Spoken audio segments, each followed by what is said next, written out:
Alors, on est aujourd'hui sur le stand Akata. J'interviewe Bruno Pham. Bruno, est-ce que tu pourrais te présenter pour ceux qui ne te connaîtraient pas? Donc je suis Bruno Pham, directeur de collection des éditions Akata. Voilà.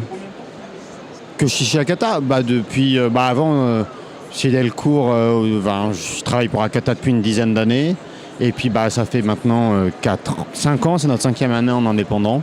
Qu'on est directeur qu'on est éditeur indépendant. Donc 5 ans d'existence au niveau d'Akata.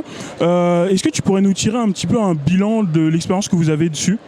Le bilan, il est quand même globalement très positif. C'est vrai que depuis qu'on s'est remis en Indé, les gens ils sont très contents de ce qu'on propose, parce que comme on a beaucoup plus de liberté dans le ton, dans le choix des titres, dans la manière de parler des titres, dans la promo, dans ce qu'on peut faire en termes de visibilité, on a un contact qui est plus direct aussi, je pense, avec les lecteurs, avec les libraires, et ça nous permet vraiment de s'amuser, de faire plaisir aux gens. Et forcément, alors qu'on est indé, parce qu'on est 3 à tout faire, c'est pas la même masse de travail, et c'est assez énorme, mais les gens ils réagissent bien, les livres ils trouvent leur public. On a beaucoup un schéma de long seller, ça veut dire que nos livres n'ont pas forcément tout de suite le top vente, mais ils vendent tout le temps, et c'est un catalogue de fond qui trouve sa place en librairie et qui se vend beaucoup tout le temps un petit peu, et ce qui fait que ça s'impose sur le long terme. D'accord. Akata, c'est une référence maintenant en termes de shoujo parmi d'autres éditeurs qui en font. On a vu aussi émerger la collection What the Fuck. Tu peux nous en parler un peu? De quoi? Du shoujo ou du What the Fuck? Du What the Fuck. Ok. Alors la collection What the Fuck, elle est apparue. En fait, c'est un peu un hasard entre guillemets, c'est-à-dire qu'on a trouvé Magical Girl of the End et on s'est dit waouh, c'est trop bien ce livre, et qu'est-ce qu'on fait parce que ce livre-là, ça ressemble pas à ce qu'on publie d'habitude et à ce qu'on publie à l'époque de Delcourt.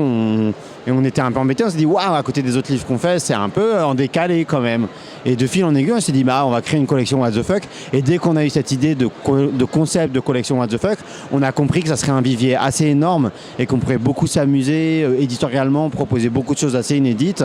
Et en fait, c'est le fait d'avoir trouvé Magical Girl of the End qui a fait qu'on a créé la collection What the Fuck, qu'on a eu cette idée-là. Et tout de suite, ça a enchaîné sur plein d'autres choses, plein d'envies, plein d'idées. Et c'est devenu un petit peu un laboratoire en fait, où on peut se permettre de faire des choses qui ne sont pas publiables à l'heure. Et en fait, c'est une espèce de fluide glacial à la japonaise. Et l'année prochaine, ça sera une très très grosse année What the Fuck d'ailleurs, donc à suivre. D'accord. On voit aussi, comme Ototo, on vous voit beaucoup en salon. Est-ce que tu peux nous expliquer la volonté d'être présent? Est-ce que c'est par un choix pour être plus proche du lecteur? Est-ce que c'est tout simplement parce qu'il y a besoin de trésorerie, parce qu'on est une petite structure? Alors c'est certainement pas la question de la trésorerie, parce que c'est beaucoup de boulot et c'est beaucoup de fatigue, et non, c'est vraiment pas un problème de trésorerie, c'est vraiment l'envie d'être de voir les gens en fait, parce qu'effectivement on va à Japan Expo, on voit on travaille d'abord pour les lecteurs. Alors c'est vrai qu'il y a les réseaux sociaux, on peut communiquer avec les gens, mais c'est pas pareil, ça nous prend du temps aussi de répondre, et quand on voit les gens de visu, c'est toujours plus facile, puis ça fait du bien des deux côtés, je pense que ça fait plaisir aux lecteurs, ça nous fait plaisir à nous aussi de voir les gens, de pouvoir échanger avec eux et de voir finalement à qui on s'adresse et à qui parlent les livres qu'on publie. Et donc oui, c'est vraiment moi je sais qu'en revenant de Japan Expo on est tous épuisés, mais en termes d'énergie reçue c'est assez énorme, donc ça fait du bien et ça motive pour continuer. Tout à l'heure, tu parlais justement d'un investissement au niveau des salons. Du coup, comment vous vous débrouillez côté édition pour pouvoir pallier les deux, vu que vous êtes une petite équipe finalement? On est 3, effectivement. Comment on se débrouille? On fait beaucoup de travail le week-end et le soir avant de partir en salon pour envoyer les livres.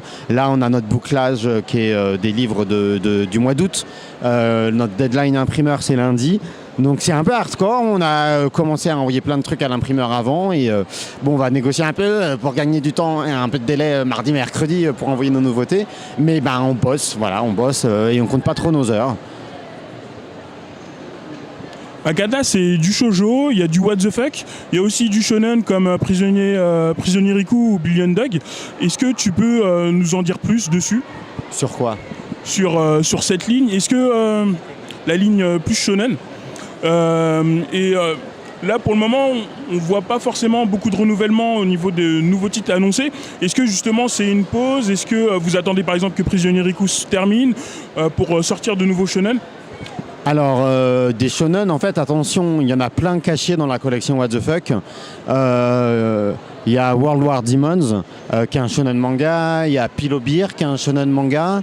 En fait, dans notre collection, il y a Magical Girl of the End, il y a Magical Girl Sight. Donc, en fait, des shonen, on en a. Souvent, ils sont dans la collection What the Fuck. Après, c'est vrai que le shonen manga au Japon, il y a plein de choses qui tournent en rond. On a du mal à trouver des choses qui nous plaisent et qu'on a envie de publier. Alors quand on en trouve et qui nous plaisent vraiment, on y va. Après, ce qui est certain, c'est que c'est pas notre cœur de travail. Il y a beaucoup d'éditeurs en France qui font déjà beaucoup de shonen et on n'a pas envie d'arriver avec des shonen qui ressemblent à ce que fait tout le monde. Donc quand il y a des shonen qui ressemblent à du Hakata et qui nous motivent vraiment pour y aller, on y va. Mais il faut bien se rendre compte qu'en fait nos shonen sont beaucoup cachés dans la collection What the Fuck. D'accord. On voit aussi dernièrement que Hakata se diversifie, notamment avec le light novel. On a vu Orange, là vous avez annoncé Mawaru Penguin Drum. La question que je voudrais poser, c'est pourquoi vous êtes parti sur ce segment déjà? On est parti sur ce segment parce que Orange, tout simplement. Quand on a un titre au catalogue comme Orange, qui a un énorme best-seller et qui en même temps touche vraiment les gens, il y a un roman qui sort au Japon, enfin un light novel en l'occurrence, on est obligé de se poser la question en tant qu'éditeur, qu'est-ce qu'on fait? Et on s'est dit, en fait, voilà, c'est un peu comme quand on a eu Magical Girl of the End et qu'on a créé le label What the Fuck. On a Orange dans les mains et on se dit, mais en fait... Il y a le light novel, on a discuté avec les Japonais et les éditeurs japonais, ils sont arrivés avec plein de projets super excitants, avec des licences qu'on est en train de négocier ou qu'on annoncera plus tard pour l'année prochaine. Et à partir du moment où on trouve des livres qui sont excitants et qui nous font envie, forcément, ça donne envie de les publier et on se dit qu'est-ce qu'on fait, qu'est-ce qu'on fait, on se pose la question. Et il y a eu des rencontres, il y a eu des opportunités et à partir de là... quand on trouve des livres qui sont pertinents, ça donne envie d'aller dessus. Surtout qu'on mine de rien, le manga, ça reste quand même quelque chose qui, même si on est là, Japan Expo, qu'il y a plein de monde, qu'il y a beaucoup d'enthousiasme, ça reste quelque chose qui est encore, je ne vais pas dire une niche, mais qui peut être parfois mal vu par une certaine partie de la population et de la sphère culturelle. Et le roman et les light novels, c'est aussi une manière de pouvoir aller, par exemple, vers des parents, les parents d'enfants qui peuvent ne pas aimer les mangas et se dire dans la culture japonaise globale, dans cette culture pop japonaise globale, vous avez des choses qui sont ultra pertinentes dans ce que ça raconte. Là en l'occurrence Orange, on parle de suicide à l'adolescence et donc c'est aussi une manière d'attirer un public qui peut-être a peur d'aller vers le manga parce que cette sale image encore de choses pour les gamins, le sexe, etc. Et avec le roman, d'utiliser cet outil comme une porte d'entrée pour rassurer toute une partie qui pourrait être des gens qui pourraient être réticents au format manga. D'accord. Pour rebondir sur le light novel, tu parlais de s'ouvrir à un autre public ou peut-être un peu plus large. Par exemple, il y a eu une polémique sur Mawaru Penguin Drum, justement le changement de jaquette. Moi, ce que je voulais savoir, c'est, vu que vous visez un public peut-être un peu plus généraliste, est-ce que ça ne va pas vous forcer à être présent sur des salons un peu moins manga, un peu plus grand public ? Ça va forcément nous forcer à terme d'être sur d'autres salons, c'est une évidence. Ça serait bien d'aller à Montreuil, on y a été une année, c'était beaucoup de boulot et c'est très compliqué d'être à Montreuil en termes de place, parce qu'il n'y a pas de la place pour tout le monde, mais on y retournera probablement à terme, pas cette année. Après, on est tous les ans déjà au Salon du Livre, qui est un salon général à Paris, à Livre Paris, donc on y est. Après, par exemple, on va au Hellfest, donc c'est pas non plus un salon manga, donc on a l'habitude de faire autre chose que des salons manga, donc oui, effectivement, c'est quelque chose qu'on va envisager. D'accord. Sur la ligne éditoriale, vous avez indiqué par exemple qu'au niveau des des light novels, que vous ne ferez pas que du light novel justement dans cette catégorie, vous ferez aussi du roman sans illustration. Est-ce qu'on peut s'attendre, comme c'est déjà apparu en manga chez Hakata, des faits de société comme la virginité après 30 ans ou du politique comme Colère nucléaire ?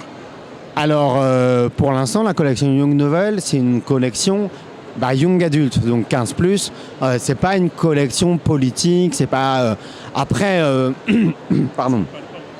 On peut faire des choses qui parlent de société dans des romans qui sont jeunesse en fait. Et par exemple, si on prend notre ligne éditoriale globale manga, un bouquin comme Daisy lycéenne à Fukushima, c'est de la politique. Enfin, c'est des faits de société aussi. Donc le catalogue Young Novel et même le catalogue Shoujo, parce qu'en fait le pâtissier de mes rêves par exemple, ça parle d'artisanat et c'est de la mise en avant de l'artisanat. Donc en fait on va parler effectivement de société, je dirais pas avec des choses comme Colère nucléaire, mais plutôt avec des choses comme Daisy ou enfin voilà, ça veut dire que en fait notre ligne de mangas globaux qui parle de plein de sujets de société comme Avec la dame, le mari de mon frère, c'est aussi des mangas de société. Donc on peut s'attendre à des choses comme ça. D'accord. Est-ce que tu aurais éventuellement un dernier message à passer aux auditeurs, aux lecteurs ? Eh ben oui, merci parce que depuis qu'on s'est remis en indé, c'est une grosse aventure, c'est beaucoup de boulot, on y passe beaucoup d'heures et globalement les gens répondent ultra présents et on a beaucoup d'encouragement. Donc voilà, merci et on espère qu'on va pas vous décevoir dans les années qui viennent, parce que c'est vrai que la contrepartie d'avoir beaucoup de remerciements et d'encouragements, c'est que derrière, on a une espèce de pression de pas décevoir. Et c'est toujours, on va essayer de pas vous décevoir et on espère que vous continuerez à nous suivre. Merci à toi aussi du temps que tu nous as accordé.